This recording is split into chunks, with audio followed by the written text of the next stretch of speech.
کہنے لگے کہ لا تلقوا بأیدیکم الی التہلکہ، اپنے ہاتھ سے اپنے آپ کو ہلاکت میں نہ ڈالو۔ اللہ نے کہا ہے کہ اپنے ہاتھ سے اپنے آپ کو ہلاکت میں نہ ڈالو۔ جب تم سینے پہ ہاتھ مارتے ہو، جب تم ماتم کرتے ہو، جب تم مجمع میں جاتے ہو تو تم کہیں نقصان اٹھا سکتے ہو۔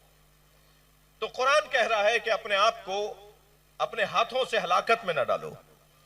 تو بھئی یہ سارا خرچہ، یہ سارا عزاداری، جلوس، خطرے میں پڑنا، اپنے آپ کو کیوں خطرے میں ڈال رہے ہو؟ قرآن تو روک رہا ہے۔ توجہ، کچھ عرصے پہلے ایک میڈیکل یونیورسٹی میں تھا، نام نہیں لیتا کیونکہ آپ کا ذہن بھی وہاں چلا جائے گا۔ تو تھے کوئی 500-600 ڈاکٹر تھے، اور ہم ایک سیمینار سے خطاب کرنے گئے۔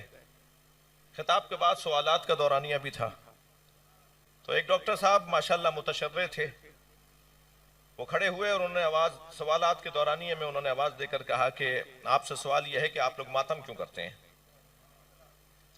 تو اس لیے کہ قرآن مجید میں تو آیت ہے لا تلقوا بأیدیکم الی التہلکہ، اپنے آپ کو اپنے ہاتھوں سے ہلاکت میں نہ ڈالو۔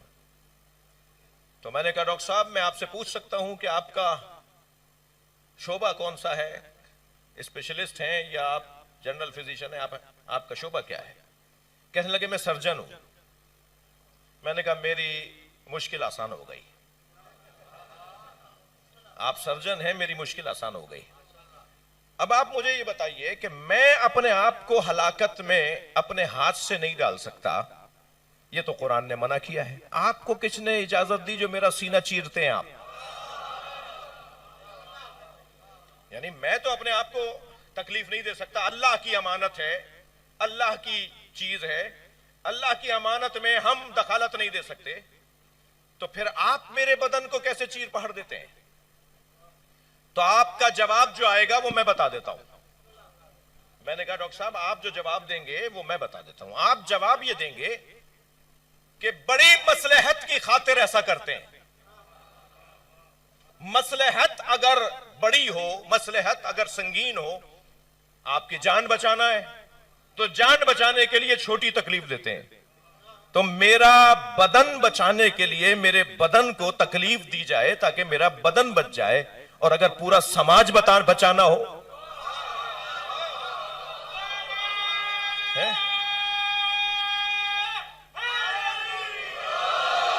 اگر پورا ماحول بچانا ہو، پورا عالم اسلام بچانا ہو، سارے مسلمانوں کو حسین تک لانا ہو،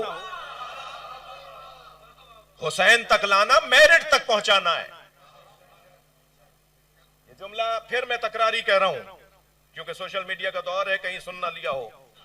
ہر جگہ ایک ہی آواز ہے کہ میرٹ پہ تقرریاں ہونی چاہیے، میرٹ پہ داخلے ہونے چاہیے، میرٹ پہ پارٹی ٹکٹس ہونے چاہیے، میرٹ پہ تبادلے ہونے چاہیے۔ ہم بھی تو 1400 سال سے یہی کہہ رہے ہیں کہ میرٹ پہ ماننا چاہیے،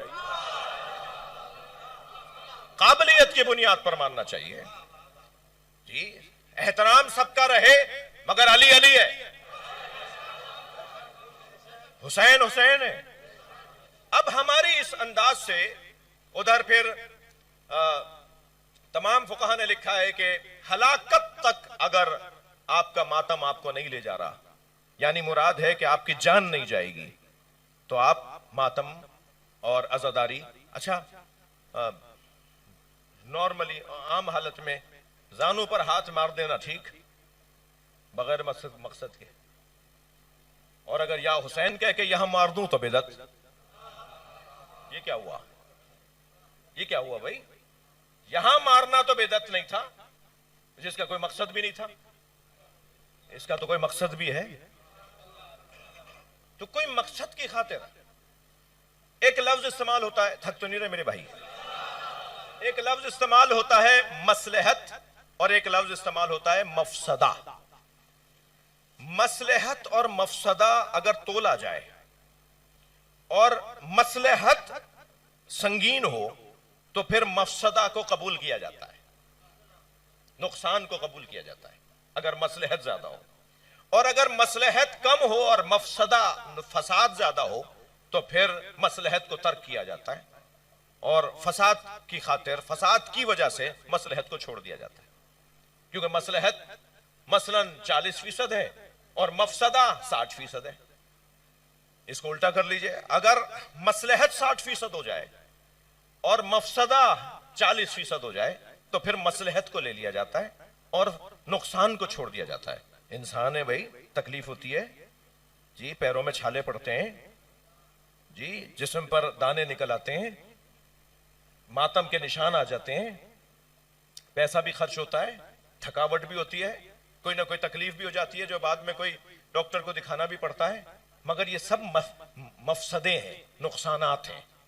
مصلحت کیا ہے؟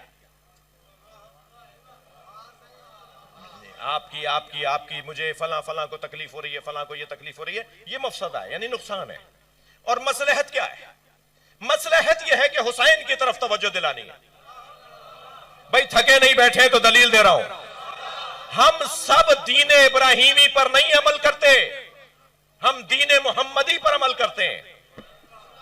ہم حضرت ابراہیم کی شریعت پر عمل نہیں کرتے، ہم سب مسلمان شریعت محمدی پر عمل کرتے ہیں۔ شریعت محمدی میں ابراہیم علیہ السلام کا بچہ بچ جائے تو امت عید منائے، اور محمد کا گھرانہ مارا جائے تو امت غم کیسے نہ منائے؟ جس شریعت میں حضرت ابراہیم کے بچے کے مرنے پہ بچنے پر عید منائی جاتی ہو، اس شریعت میں مصطفیٰ کے بچوں کے شہید ہو جانے پہ غم کیسے نہ منایا جائے؟ قاعدہ یہی ہے نا۔ حضرت ابراہیم علیہ السلام کے بچے کو ذبح ہونے سے اللہ نے روک دیا تو ساری امت جشن منا رہی ہے، اور نبی کے بچے مار دیے گئے تو کیا ہوگا؟ کیا ہوگا پھر؟ غم منایا جائے گا نا، غمی تو منایا جائے گا، اور کیا منایا جائے گا؟ قیاس اولویت کی بنیاد پر اگر کہا جا رہا ہے ماں باپ کو اف نہ کرو تو مارنا تو بڑا گناہ ہے نا جی، ماں باپ کو اف نہ کہو تو ماں باپ کو مارنا تو بڑا گناہ ہوگا نا۔ اف کہنا جب جائز نہیں ہے تو مارنا کیسے جائز ہے؟ اس کے بارے میں تو بات ہی نہیں ہوگی نا پھر، کہ مارنے پر کوئی بات آئی، کوئی آیت آئی، کہاں آیت آئی؟ اف پر آئی ہے، مارنے پر نہیں آئی۔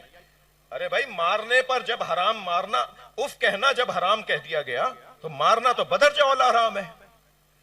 ایک بچہ بچ جائے تو امت جشن منائے، اور یہاں 18 بچے ذبح ہو جائیں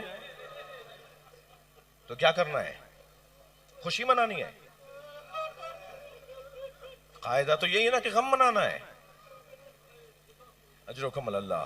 عزیزو، الحمدللہ میرے بھائی محمد علی انجینئر نے، مولانا اسحاق مدنی نے، مولانا طارق جمیل نے اپنے جو ان کو سنتے ہیں، ان کی بات پر عمل کرتے ہیں، انہیں اس الجھن سے نکالا ہے۔